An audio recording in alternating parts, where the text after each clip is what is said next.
Já no Rio de Janeiro, a diretoria do Flamengo decidiu que Gabigol segue afastado e não enfrentará o Cuiabá amanhã na Arena Pantanal. Mesmo após reunião com Marcos Braz, Gabigol segue afastado no Flamengo e não vai ser relacionado para a partida contra o Cuiabá nessa quarta-feira. Fala aí, meus queridos e minhas queridas, esse é mais um react aqui no canal Paraquedista Rubro Negro e na página Amaury de Paula Santos. Começou a assistir, não deixe de dar o like de vocês, não são inscritos, se inscrevam. Agora vamos reagir aí ao programa Jogo Aberto com Renata Fã e Denilson Show, trazendo todas as informações sobre o Flamengo, barração de Gabriel Barbosa, possíveis reforços chegando aí, Vitor Roque e outros. Sem mais enrolação, vamos para os vídeos. Gabigol, Gabigol, Gabigol. Mais um jogo barrado pelo Flamengo. Não estará disponível para atuar contra o Cuiabá. Problemas para o Felipe Luiz. E o atacante deve voltar contra o Fortaleza. Deve, não é certo.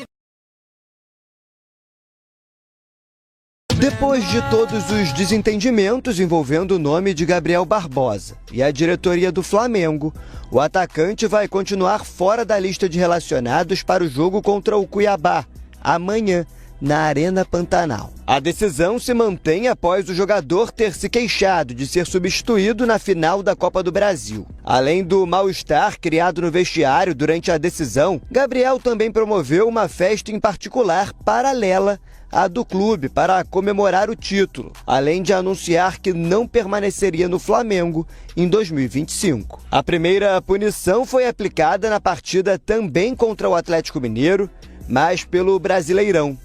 O jogador até chegou a ir ao gramado e ao vestiário fazer companhia aos companheiros, mas assistiu ao jogo de um camarote. Após o ocorrido, Gabriel e Marcos Braz, vice-presidente de futebol do Flamengo, tiveram uma reunião com duração de 30 minutos no Ninho do Urubu, na reapresentação do elenco no último sábado.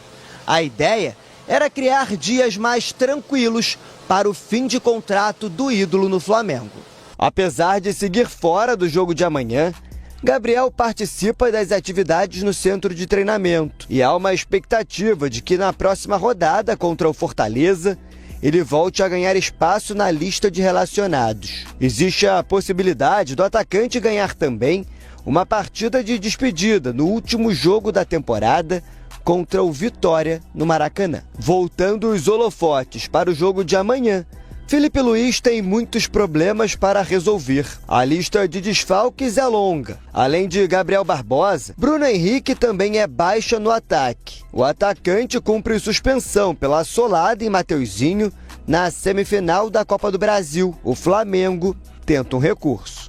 Luiz Araújo, mesmo recuperado de uma fratura na cartilagem do joelho, segue treinando em separado e também não viaja. De La Cruz vai ser reavaliado no treino de hoje. Mesmo que vá para o Mato Grosso, terá poucos minutos à disposição. Por último, Eric Pulgar, cortado da seleção chilena, com incômodo muscular, também seguirá de fora. Em meio a tantos desfalques, o rubro-negro entra em campo às 7 da noite desta quarta, ocupando o quarto lugar com 59 pontos. E com a vida já definida na temporada, a missão agora é apenas fechar o ano na melhor posição possível. Estou gostando muito do trabalho do Felipe Luiz, não é por causa do título, é pela metodologia. Quero falar de Série B. Flamengo, Pedro Henrique Torre, vai contar pra gente como foi o debate dos, posso chamar assim, os presidenciáveis do Flamengo? Presidenciáveis, né? Rubro-negros, no debate ontem transmitido aqui pela ESPN. Pedro Henrique Torre. Valeu, pessoal. Nesta segunda-feira, aqui nos estúdios da ESPN em São Paulo, foi realizado o debate entre os presidenciáveis do Flamengo, os 3 candidatos que vão concorrer à presidência do clube no dia 9 de dezembro, na Gávea, no Rio de Janeiro. Maurício Gomes de Matos, Luiz Eduardo Batista, o BAP e Rodrigo Dunche, que é o candidato da situação. Todos eles concorrem para suceder o atual presidente Rodolfo Landim, que já está em seu 2º mandato e não pode concorrer a um terceiro. Os candidatos tiveram 4 blocos, com quase 2 horas de programa, para debater diversos temas gerais sobre o clube, especificamente sobre futebol, falaram bastante sobre estádio, SAF, responderam perguntas de redes sociais, também do jornalista Paulo Calçade. Foi muito bom, mas a gente pôde apresentar o nosso trabalho, a gente pôde apresentar o que a gente fez, o que a gente pretende fazer, tudo que a gente é capaz, a gente entregou e a gente vai fazer muito mais. Foi bom porque a gente tem que apresentar para a nação, a gente tem que se expor e apresentar para a nação quem somos nós. A gente está aqui para mostrar para as pessoas que esse time é bom e que um time bom não se mexe. A eleição mais importante da história do Flamengo. Vai versar sobre um estádio que nós vamos construir, vai falar sobre profissionalismo, nós vamos implementar no futebol, em todos os esportes, em todos os certames do clube, vai também resgatar o nosso DNA. Eu acho que para o torcedor que está em casa, para o sócio do clube, está muito claro quem não quer mudar absolutamente nada e quem quer ficar no passado e quem está preocupado em construir um clube maior e melhor no futuro. Somos 45 milhões, é muita responsabilidade e a gente quer levar o Flamengo a patamares nunca antes vistos. O debate foi mediado pela apresentadora Gláucia Santiago. Todos puderam expor as suas ideias em 4 blocos. Foi bem importante. A eleição do Flamengo ocorre no dia 9 de dezembro, na Gávea, colégio eleitoral de cerca de 6 mil sócios, mas tradicionalmente cerca de 30% a 40% desse total aparece de fato para votar. Então, uma eleição bem reduzida ali no número de votantes. O próximo presidente do Flamengo, que vai suceder Rodolfo Landim, vai comandar o clube no próximo triênio, 2025, 2026 e 2027. Boa Pedro Henrique Torre, na linda redação ESPN, trazendo tudo do debate. Como sempre, muito bem conduzido por Gláucia Santiago, do interior paulista para o mundo. Amigos e amiga, Natália Ferrão, professor Celso, Rafael Prats, quem for eleito agora no início de dezembro, terá quais objetivos, quais os principais desafios do futuro presidente do Flamengo? Professor Celso. Dizem que é mais difícil do que chegar no topo é se manter no topo, né? Esse é o grande desafio da próxima gestão, seja de oposição, que Maurício corre mais por fora. A oposição do BAP é uma oposição que até outro dia era a situação.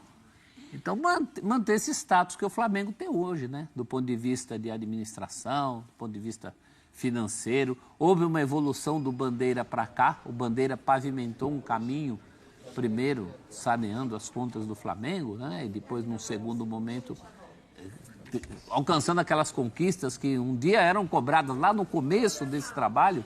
O Flamengo era muito cobrado pelas conquistas em campo. Depois elas vieram. Agora é um trabalho de pavimentação, manutenção. Tem a questão do estádio, eu acho que é um ponto importante, foi muito falado ontem também. Como vai ser não só erguer o estádio, mas manter esse estádio, qual vai ser o processo, qual vai ser a logística ali para o Flamengo manter o estádio. Então tem os dois lados. É mais um trabalho de manutenção, ao contrário de outros clubes do Brasil, não é uma questão de salvação. Eu diria, professor, os clubes brasileiros têm que ser salvo, o Flamengo não. Entre esses objetivos, eu colocaria ter um departamento de futebol mais organizado, mais profissional, para andar ao lado dessas boas finanças, de todo esse dinheiro que tem o Flamengo, de todo esse poder de contratação que tem o Flamengo, sempre disputando títulos e vencendo alguns nos últimos anos, mas ter um departamento de futebol mais profissional e mais organizado. Você concorda, Prats? Concordo. E me parece que os 3 candidatos pensam de maneira muito parecida nessa situação, né? Claro que o Dunche é o candidato apoiado pela atual diretoria, pelo atual presidente, que é o Rodolfo Landim. Por mais que tenha ali oposição, os 3, obviamente, concordam que o clube, pelo investimento que tem, pelas receitas que tem, ele pode ser mais profissional. É aquela história. Ganhar os títulos que o Flamengo ganhou, claro que são importantes, muito importantes, né? Mas é possível ganhar ainda mais e ganhar talvez ainda melhor. Esse é um desafio do próximo presidente do Flamengo, né? Por mais que a gente tenha visto ontem, obviamente, ataques à atual gestão, ataques de quem apoia, de quem é contrário, os 3 me parece que concordaram muito nesse sentido, de que, olha, pela situação do Flamengo, o que já está bom pode ficar ainda melhor. Você não pode se contentar, às vezes, ganhou 13, pode ganhar 15, ganhou 15, tem que ganhar 18, porque tem condição para isso. E é um desafio dos dos 3 candidatos do próximo que vai ser eleito pelos sócios em dezembro. Mas essa profissionalização passa pelo calcanhar de Aquiles, né? Que é a questão política do Flamengo. Sim. O Flamengo é um bicho de 7 cabeças e tem que resolver esse dó. Claro que os 3 em campanha não poderão tocar muito efetivamente nisso, porque para chegar lá eles precisam da política, e a política do Flamengo que causa esse descompasso entre algo que deveria ser mais profissional e não é, porque ainda é um clube. O Flamengo tem uma cabeça ainda muito do sistema do clube social, né? Isso atrapalha. Basta você ver número de votantes, tem toda uma questão aí. O Flamengo precisava de uma representatividade muito maior do que a que tem em número de votantes. Eu acho que todos os clubes do Brasil, o Inter em Porto Alegre está se aproximando disso. O Inter é um clube que hoje tem uma representatividade nas suas eleições mais próxima do que seria a ideal. Mas isso vai ter que ficar para as próximas eleições. Talvez até com um deles no poder, né? Natália Ferrão. Eu acho que a gente bate muito nessa questão da profissionalização, né? O futebol precisa disso. E ainda não é só no Flamengo, em qualquer clube, precisa. Cada vez mais o futebol se torna um negócio, se tornou um negócio, se tornou muito dinheiro envolvido, muita questão comercial, virou business, totalmente. Então você precisa ter pessoas qualificadas para fazer um planejamento de futebol correto, para que não seja... O Flamengo ele ganhou alguns títulos, apesar do planejamento equivocado. De você ter ali algumas dificuldades administrativas, porque tinham bons valores, tinha um bom elenco. Só que quando isso começou a dificultar um pouco na temporada, porque outros clubes se organizaram e começaram a bater de frente também, aí a coisa ficou complicada. Então, profissionalizar o seu departamento de futebol, para que o planejamento de futebol seja mais perto daquilo do ideal para uma temporada, ou o planejamento a médio e longo prazo, eu acho que esse é o ponto principal para o Flamengo a partir de agora com essas eleições. Por falar em muito dinheiro, quem deu entrevista, quem falou foi o John Textor. Cara, a informação que tem aí, eu trazendo aqui do torcidaflamengo.com.br, está em outros canais, né? Também, por exemplo, no Terra, aqui também está essa informação, que o Gabigol não deve mais jogar pelo Flamengo em 2024. Decisão tomada em definitivo. Ele não será mais relacionado para os jogos do Flamengo agora em 2024 e nem deve ter jogo de despedida. Isso de acordo com o portal Terra aqui, né, cara? Segundo a informação, né, a publicação, o destino do Gabigol parece ter chegado ao ponto final antes mesmo do término oficial de contrato. Lembrando que o contrato dele acaba em 31 de dezembro. E de acordo com informações exclusivas obtidas pelo portal Léo Dias, o atacante não será relacionado para as últimas partidas aí do time na temporada. No último sábado, o elenco do Flamengo se reapresentou no CT do Ninho do Urubu para dar início à preparação do jogo contra o Cuiabá, marcado para a próxima quarta-feira, dia 20, tá? Durante o retorno aos treinos, o Gabigol se reuniu com o Marcos Braz, o vice-presidente de futebol do Flamengo, em uma conversa que, segundo fontes ligadas ao clube, teria ocorrido de uma maneira respeitosa, mas não garantiu a permanência do jogador nos planos dos jogos restantes.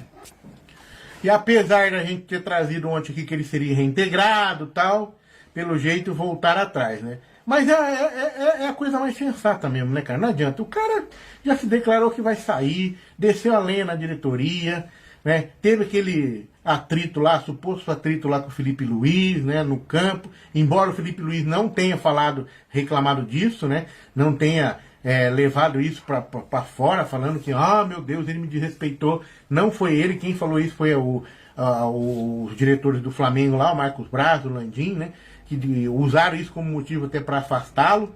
E agora, cara, sim, né? Não tem muito sentido ele ficar ali mesmo, né? Vai sair, né? Já tá certo que vai sair. O Landim chegou a oferecer uma contraproposta para ele, né? Um contrato novo, uma renovação aí de 1 ano, 50% de aumento, e aí com a cláusula aquelas cláusulas por meta, né? Podia renovar automático, deu um desafio para ele, né? Deu uma desafiada nele, tipo assim, se você é bom, você vai se recuperar, você vai ter seu contrato renovado automaticamente, mas tem que bater as metas aqui, né? Meio que desafiou ele, e ele usou aquela desculpa esfarrapada, mas eu já dei minha palavra com o Cruzeiro, né? Aquela conversa, né? Coisa que o Dudu não fez. Mas ele que eu vou honrar a minha camisa. Nada, ele tá querendo se vingar dos caras mesmo, né, cara? E ele só ficou puto pra sair Ele só ficou puto no último jogo, quando o Felipe Luiz tirou ele, porque ele não tinha feito gol ainda, porque ele tava louco pra fazer um outro golzinho. Você imagina, ia sair mais ainda, com mais marrento ainda mesmo. Bicho com o peitão mais estufado ainda do que ele já saiu. Porque ele fez 2 gols no primeiro jogo, se ele fizesse mais um gol que seja no segundo jogo, nossa senhora, aí que ele ia falar tudo, né? E no fim, acabou dando certo a estratégia dele, né? Pra ele foi maravilhoso, né? Vamos falar a verdade, né? Olhando pelo lado dele, né? Todo mundo desceu a lenha, tudo, mas ele ficou sendo falado, tá sendo falado até agora. Até agora, né? Falou, e no fim, aí ele conseguiu que o Landim ainda apresentasse uma contraproposta para ele, velho, um novo contrato, né? Ó, vai ter renovação automática. Isso aí pra ele foi o ápice, cara. Conseguiu tudo que ele queria e tá saindo, na minha opinião, por cima ainda. Porque se o Landim não oferecesse contrato de novo para ele, deixasse afastado, né, desde o começo ali, como eles já pediram, ele ia sair meio por baixo ali, né? Mas agora não. Agora a gente já sabe que ele só tá sendo afastado de novo porque ele não aceitou o novo contrato do Flamengo, né? E ainda tem o Santos na parada ainda, falando que tá querendo contratar e tal, né? Mas o Gabigol foi esperto e, na minha opinião, se deu bem, né? Agora, não sei se o Cruzeiro se deu bem, né? Essa é outra pergunta, né? Será que ele vai voltar a jogar bola lá no Cruzeiro? Sendo que o Flamengo, que é o time que deu tudo pra ele, que ele fez tudo pelo Flamengo também, né? Vamos falar a verdade, né? Fez aí a fama toda dele aí, né? Tudo que aconteceu no Flamengo, jogador histórico do Flamengo. Ele já saiu, fazia 2 anos que não jogava bola. Será que ele vai jogar no Cruzeiro? Vamos ver, né? Cruzeiro tá, de repente, gastando uma grana aí que, meu Deus do céu. Então vamos aguardar, né? Falando aqui do próximo jogo do Flamengo, segundo matéria do Coluna do Fla, aqui o Flamengo chega a 14 desfalques para o próximo jogo do Brasileirão contra o Cuiabá. A matéria diz aqui que Léo Ortiz, Gerson, Plata, Varela, Pulgar, De La Cruz, Carlinhos, Arrascaeta, Pedro, Vinha, Cebolinha, Luiz Araújo, Bruno Henrique e Gabigol são desfalques. E os 14 desfalques vão desde convocados nas seleções, na data FIFA, até os que ainda se recuperam de lesões no departamento do Flamengo, até o Gabigol que está afastado, né? É isso aí. E o Bruno Henrique, que está cumprindo suspensão automática. Então esses são os desfalques, né, cara? Lesionados é o Pulgar, De La Cruz, Carlinhos, Arrascaeta, Pedro, Vinha, Cebolinha e Luiz Araújo. Só esses, mais nada. E por conta desse monte de lesionado aí, de pessoal com suspensão, galera que tá fora, tá na seleção, né, diversos fatores aí, alguns jovens da base podem ganhar mais minutagem aí no time do Flamengo, né? Everton Araújo e Lohan, por exemplo. Então é hora da molecada aproveitar aí, né, que a hora é agora, meu. Pode não ter de novo, pelo menos esse ano, uma nova chance, né, cara? E, cara, essa aqui é foda, né, cara? O Corinthians tá com aqueles transfer ban da FIFA, né? Não pode contratar ninguém. E aí, teoricamente, não vai poder contratar o Hugo Souza. E segundo matéria do mundorubronegro.com, o Flamengo pode vender o Hugo Souza para pro time da Bélgica. Um time da Bélgica. Coisa boa, né? Vamos lá. O que acontece, ó? O goleiro Hugo Souza, tá beleza pra falar aqui hoje, hein? O goleiro Hugo Souza, que ainda pertence ao Flamengo, pode não ficar em Itaquera em 2025. Não vai, né? O contrato de empréstimo se encerra em dezembro, mas a diretoria não aceitou a forma de pagamento da equipe paulista. E aí tem o transfer ban. A gente não pode contratar ninguém, cara. Então ele pode ser vendido ao Lommel SK da Bélgica, que está ligado ao Grupo City. Tá? De acordo com o jornalista Vene Casagrande, dia 30 se encerra o prazo de prioridade de compra do Corinthians junto ao Flamengo, dia 30 agora de novembro. Passando essa data, o Flamengo pode pedir qualquer valor no mercado para vender o Hugo Souza. A opção de compra junto ao Corinthians está fixada em 800 mil euros, né? 4,8 milhões de reais. O Lommel SK é o time que recebeu o volante Vinícius Souza, comprado pelo Grupo City, junto ao Flamengo na temporada de 2020. Hoje em dia o atleta está no Sheffield United, tá? Então, tem essa possibilidade aí. O Corinthians perdeu o seu grande goleiro deste ano, o cara que praticamente salvou o Corinthians no ano de 2024, né? Salvou o Corinthians do rebaixamento. É o que a galera tá falando lá, é o grande herói do Corinthians, né? Neste ano. Mas o Corinthians, sem poder contratar, pode perder aí o Hugo Souza, ter que devolver pro Flamengo, e o Flamengo, que não quer ficar com ele, vai acabar vendendo, de repente ganha uma grana a mais, né? Vamos aguardar. O jogador que poderia estar na mira do Flamengo é o Vitor Roque, né? Só que, cara, aquele negócio, né? O Vitor Roque tá lá no Barcelona. O Flamengo iniciou uma procura aí para buscar atleta para o lugar do Gabigol, né? E já falou Alex Arce, falou de jogador aqui do próprio Brasil, e agora tem essa do Vitor Roque aí, né, cara? Ele é aquele negócio. O Vitor Roque, cara, devido ao fato de que os preços estipulados pelo Barcelona são impraticados para o Flamengo meio que esfriou a negociação, né? A equipe espanhola gastou 74 milhões de euros, cerca de 396 milhões na época, para ter o Vitor Roque. Portanto, o Barcelona não considera vantajoso o novo empréstimo e opta por negociar o atleta de forma permanente. Em última análise, a meta é recuperar uma parte do montante investido pelo atacante junto ao Atlético Paranaense lá, né, cara? Então, o Vitor Roque, que assinou com o Barcelona em 2024, em janeiro, não conseguiu se estabelecer na equipe espanhola. No momento, joga emprestado ao Real Betis, tem 14 partidas e 5 gols. É importante destacar que ele é uma das peças principais promessas do futebol brasileiro no dia de hoje, né, com uma passagem muito boa pelo Atlético Paranaense, né, cara? Só que chegou lá no Barcelona, não se deu bem, não foi bem, né? Isso acontece muito. Isso não quer dizer que ele é ruim. Na verdade, não foi pro Real Betis, tá aí fazendo bem. Já fez 5 gols lá, cara. O moleque é bom de bola. De repente teve aquele período de não conseguiu se adaptar. É difícil, cara. O cara sai do Brasil, que é uma cultura totalmente diferente da cultura espanhola, pelo que a gente vê, né? Aí chega lá, o cara se estranha. Na Europa, um país diferente, fuso horário diferente, tudo diferente. Né? Não é igual ao Brasil, né? E ainda mais lá na Europa, que é um país racista pra caramba. A Espanha, a gente já vê o que acontece com o Vinícius Júnior. Você acha que não acontece nada em relação ao Vitor Roque? Ele pode até não falar, mas com certeza acontece. Eu vou falar aqui, não, muita gente pode me escrachar aqui, né? Tem uma galera que acha que isso é mimimi, mas não é não, mano. Isso aí acontece, você vê que os caras sofrem lá. Você acha que ele não sofreu um pouco também no Barcelona, um pouco disso? Não sei, cara. E aí tem outra coisa que os caras odeiam também, é brasileiro, cara. Você acha que os caras gostam mesmo de brasileiro? Não gosta, cara. O brasileiro chega lá e é meio diferenciado, como é o Vitor Roque, como é o Endrick mesmo. Os caras meio que começam a querer deixar de lado, começam a boicotar. Isso é normal, cara. Isso acontece. Não adianta. Ainda mais quando é brasileiro ainda. O cara morre de medo de um jogador brasileiro. Morre de medo. Essa que é a verdade. Morre de medo de chegar lá e regaçar com tudo. Só que aí os caras meio que tentam moldar, né? De repente, às vezes, o cara não aceita muito esse molde que eles querem colocar no jogador brasileiro. E aí o cara começa a ficar afastado.